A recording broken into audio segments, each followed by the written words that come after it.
मुसलमानों के साथ क्या हुआ, उनकी एक प्रॉब्लम हो गई, इतिहास में जाएं, मुसलमानों के यहां तेल निकल आया, ये उनका गुनाह है।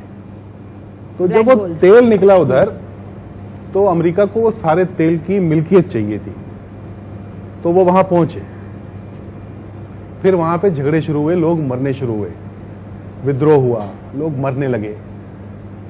वो सारी खबरों को छुपाने के लिए एक ब्रांड चाहिए था, वो ब्रांड बनाया गया टेररिज्म का, इस्लामिक टेररिज्म का, जो पिछले बहुत सारे 30-40-50 सालों से, 30-40 सालों से वो हमको बेचा गया है टीवी के माध्यम से।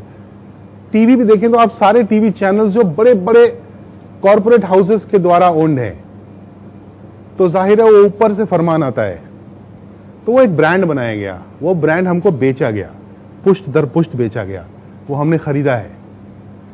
इसको रिवर्स करने में बहुत टाइम लगेगा। डेली बेसिस पे every individual has to make an effort कि नहीं, मैं इस स्टीरियोटाइप को तोड़ूंगा। अगर आपको एक बात समझ में आ गई, प्लीज आज बोल रहा हूं मैं, बार बार बोलता हूं, ये जो इस्लामिक टेररिज्म है, इसने सबसे ज्यादा मुसलमान मारे हैं। पता है ये बात आपको? सोच के देखिए ना, सबसे ज्यादा हिंसा कहां हो रही है? मिडिल ईस्ट में। वहां कौन रहता है? मुसलमान रहते हैं। तो मुसलमान ही मर रहे हैं, और भी मरते हैं, मोस्टली मुसलमान मुसलमानों को मार रहे हैं, और ये दंगा नहीं हो रहा है।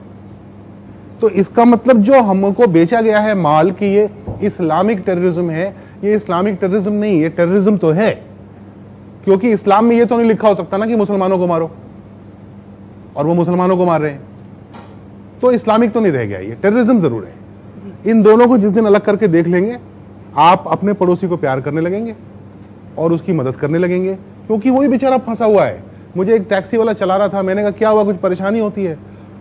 अनपढ़ बेचारा, कम पढ़ा लिखा, टैक्सी चला रहा था, बिहार का रहने वाला था, दाढ़ी थी उसको।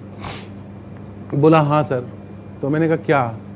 बोला अच्छा नहीं लगता सर, शक से देखते हैं, वो नाम जैसे ही बोलते हैं तो ऐसा थोड़ा डाउट से हो जाते हैं लोग। तुम सोचो उस आदमी पे क्या बीतती होगी, यही पैदा हुआ है, यही जलेगा, यही मरेगा, जलेगा तो नहीं, यही इसी मिट्टी में दफन होगा। वो आप उसको प्यार करने से रोक रहे हैं। अगर वो प्यार करने की कोशिश कर रहा होगा भी ना, आप उसको शक से देखेंगे तो उसका कहेगा बाहर में जाओ ना, मुझे नहीं करना प्यार। तो उसका एक ही तोड़ है, प्यार। एक आपके पास वक्त हो तो एक छोटी सी कहानी सुनाना चाहता हूं। एक छोटे छोटे भाई बहन दो समंदर से लौट रहे थे, तो सीपें इकट्ठी की थी भाई ने, 9-9, 8-8 साल की। ये व्हाट्सएप पे आई थी कहानी, ऐसी भी आती है वैसे। तो आ रहे थे, उनके पास पैसे नहीं थे, बहन ने एक दुकान दिखी, उसने बोला कि मुझे चॉकलेट चाहिए, तो भाई बड़े मन से इकट्ठे करके लाया था सीपें वो। तो उसने कहा हाँ चल ले आते हैं, उसको समझ ही नहीं थी कि पैसे लगते हैं। तो वो गया, उसने कहा मेरी बहन को चॉकलेट दे दो, तो उसने दे दी बुढ़े आदमी ने। तो उसने सीपें दे दी, बोले मेरे पास सीपें हैं तो ये ले लो। तो उसने उसको पैसे की तरह ट्रीट किया और उसने उसे 6 सीपें निकाल ली और बाकी उसको वापस कर दी। तो बच्चा खुश होकर अपनी बहन के लिए उसने चॉकलेट खरीद ली और वो सीपें लेके चला गया। तो ये जो दुकान का मालिक था, उसके नौकर ने उससे पूछा कि चचा ये आपने सीपों के बदले में चॉकलेट कैसे दे दी, पैसे तो दिए नहीं उसने। उसने कहा ये बच्चा जिंदगी भर जब ये बड़ा होगा तो इसको पता चलेगा कि उन सीपों से चॉकलेट नहीं आती थी। उसको ये लगेगा कि किसी ने सीपों के बदले इसलिए चॉकलेट दी क्योंकि मैं मेरी बहन को चॉकलेट खरीदना चाहता था। वो गुडनेस में बिलीव करेगा, वो बिलीव करेगा कि मैं एक अच्छे आदमी से मिला था और मुझे भी अच्छा आदमी बनना है। तो अगर हम में से हर आदमी एक एक आदमी गुडनेस में बिलीव करना शुरू करेगा, it propagates and it will make a difference to the society. So do that. Right.